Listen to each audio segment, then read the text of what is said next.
Sometimes a person asks a question in a field that they know very little about. In other words, if a person not familiar with electronics at all says, what if the machine breaks down? An electronics person doesn't know what he's talking about. Is it the transistor, the capacitor, the circuit, the welding?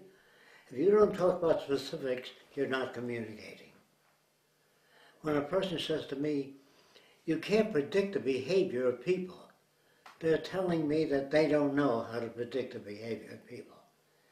And it's a subject that I can't do anything with, unless they say, what do you do about people that insist that they're right? In other words, that's a specific question. A specific question is, how do you arrive at your decision, and why is your decision any better than any other decision? Now, the person that asks that question may or may not understand the answer. The assumption that people understand the answer that you give them is an assumption and projection. So, in order to check it out, if you have the time and you have a few people, you can say, what do you think I mean by that? And if they come off as something off, you know that they didn't get your intention. So, people that work on automobiles, say automobile engineers, not mechanics. Mechanics are a little different than engineers. Engineers understand the efficiency ratio of the parts, how much miles you get per gallon of fuel, and the technician understands the function of all the parts of the car. If you say automobiles are unsafe with conviction, that doesn't tell you how to make them safer. It doesn't tell you anything. Unless you say, if you make the brake drums an inch larger, the car will stop sooner. Something you can use. A non-answerable question is, how are you going to control the population? You can't control the population, it'll go right on multiply. The question is, how do you control the population? Not, you can't control the population, go right on multiplying, does not give you alternatives. When a person says, you can't make airplanes absolutely safe, well, what the hell does that tell you? Nothing, except that that person's limited ability to participate. A man would say, if you made airplanes safer, that doesn't tell you anything either. You can use. So you have to discredit that. If a person tells you governments have been corrupt ever since history began, that doesn't tell you how to make them uncorrupt. They have nothing to offer unless you show a method of making a government work. Unless you say, I would like to know what your view is on this. If a person comes up to me and says, what is your view on automobile safety? I said, do you know anything about automobiles? The mechanisms, the valves, what they're for? No. Then you can't talk about the anatomy of the automobile. Do you understand that? If you know nothing about the human body, you can't talk about anatomy. Say people get sick and we don't always know why. Well, that's something that you can't do anything with. But if you say, you can't predict human beings, they all come from different environments and they have many different reactions. You can't make them all react the same way. That doesn't tell you anything, except a person's limitations that they're talking about. If you're not equipped to understand the answer, you can't ask questions. If a guy says, you know, electronics can fail too, well, that's participation, but offering nothing. Do you understand that? So, sometimes I will not engage a person if I feel they're not talking about the subject. And they say, you can't predict human behavior. Different people may have different views. So, well, that's true. Give me the different view. Let's make our building 10 stories high instead of 4. Why do you want to do that? Just talk about the subject. So, remember this. This is a thing you have to remember. People will talk about all kinds of things, but not when their car breaks down. They take it to an auto mechanic. When the air conditioning breaks down, they take you to an air conditioning mechanic. You can go to the baker. He can say, well, I don't know, check the input and output. You know, he doesn't know. So everybody likes to feel competent. Everybody likes to feel they want to participate. The question is, can they? The only way you can participate in anything is to offer a tangible, referential description. If you believe that all things are affected by other things, that means that human behavior is predictable. If you believe that conditioning shapes behavior. If you think it's inborn, you can't think about it. You can't predict. You say, who the hell knows what the inborn emotion is going to be? So if you can't predict it, you can't deal with it. But if you believe that people scratch their head because it itches, or they think it itches, that's all right, as long as you know why. But every action, a person adjusts their glasses, it means ear pressure is bad, or the vision is not good, or if the glasses are too low, they move it up. You have to ask them why you move the glasses. You can take guesses, but that's not why they move their eyeglasses. If you believe that human behavior is based upon what Skinner is known for as reinforcement, he says people will do anything if you reinforce them in their terms. So, person says, do you allow for individuality in that society? Individuality to me means differences in values by different aspects of the culture. We can't afford all kinds of individuals. Then a guy wants to wear a suit with 3 creases in it. Well, that's individual, but it's unsane individuality. Unsane individuality is when people say, I got a new dance, it's this.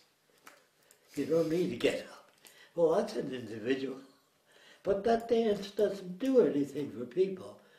Convincing them of that, do they want to know, what do you think of this type dancing?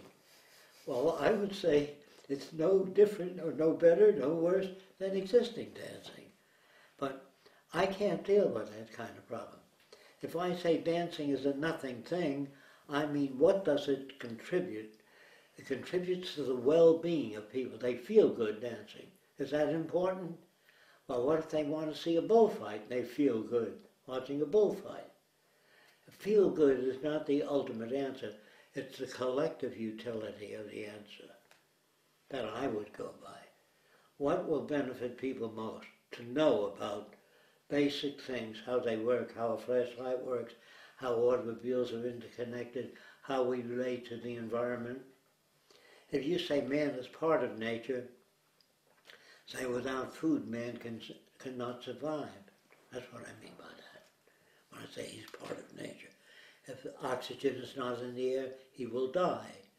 So he thinks he's part of nature because he doesn't know that we depend on nitrogen. Lightning fixes the nitrogen in the soil. It makes it available to plants. Now, is that the purpose of lightning? No. Lightning occurs and the nitrogen becomes modified. But lightning is not there to modify the nitrogen. You can tell by nitrogen would be, electricity would flow only in the ground and modify the nitrogen only. It wouldn't go through the atmosphere and hit a tree and a little girl on a bicycle. Then it means it wasn't designed for a purpose. If you have ice weather, say the purpose of winter is to give us a change in season. We need change. Well, the people who live in the tropics never heard of winter time that are brought up there. And they wouldn't know what you're talking about. If they say, what is the winter for? You say, well, it's to give us a change in season. The average person, not being a meteorologist, meaning a student of weather, doesn't know what questions to ask. But there are a lot of kids that would love to participate. So they'll say, what if a person doesn't want to live in that city? They're looking for participation. If you say, the water supply is not even in all the houses. Can you make it even so that all people can get water when they want it? That's what they want to know. But you can't say, what if I don't want to live in that city?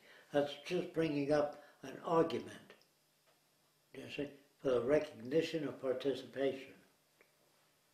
So real participation is how would you acclimate people to this design if they were brought up to believe in individual housing. You can't do that unless you tell them where people get their values from. If you live in an igloo or a thatched hut or a wigwam, those become normal to you. So your assumption that you've answered a person's question is an assumption unless you ask them, what do you think I mean? And they come up with something entirely different, say apparently I was unable to get that across. Or they don't have the background to understand what went wrong with the electronics. If you tell them the kidney and the spleen are not working properly, they say, oh, but they don't know anything. In order to know things, you have to get the book, Handbook of the Spleen, and Handbook on the Anatomy of Different Organs, how they work, what they do. Do the organs work, or are they controlled by emotions? Well, if you study emotions and the effect on organs, which is another subject altogether, the psychology of illness, it isn't always the failure of the kidney. It could be the failure of love of life in you. If your whole family is killed in an automobile accident, you may not want to live anymore. And they call that the will to die. And there are some people that can will death. I know it seems strange, but they go to bed at night and they don't feel alive, and they don't sleep well, they miss the other people, and their life has been cut, what they call their life. Now, if people live in a world where everybody's friendly, everybody's concerned about your well-being, when your closest friend dies, you're not left alone. How am I going to pay the rent? How am I going to eat? People live alone today. And I would say that if everybody tried to work to enhance the lives of everybody else, you wouldn't be desolate when somebody died in your family that was important to you. There is no communication with people that are not schooled in that discipline. So what you have to do is teach them that discipline first, that their behavior is not their own, it's shaped by culture. If you can envision, do that first, and then go off in a different direction, you're better off. If you show them, if they believe that every person is an individual and individuality is within the person, if you can't disprove that, get out of the conversation, because you can't take it anywhere. So if you get mad at somebody, it means you really don't understand this subject. So if a guy says, you want to fight? He believes that he can, if he beats you in a fight, he's right.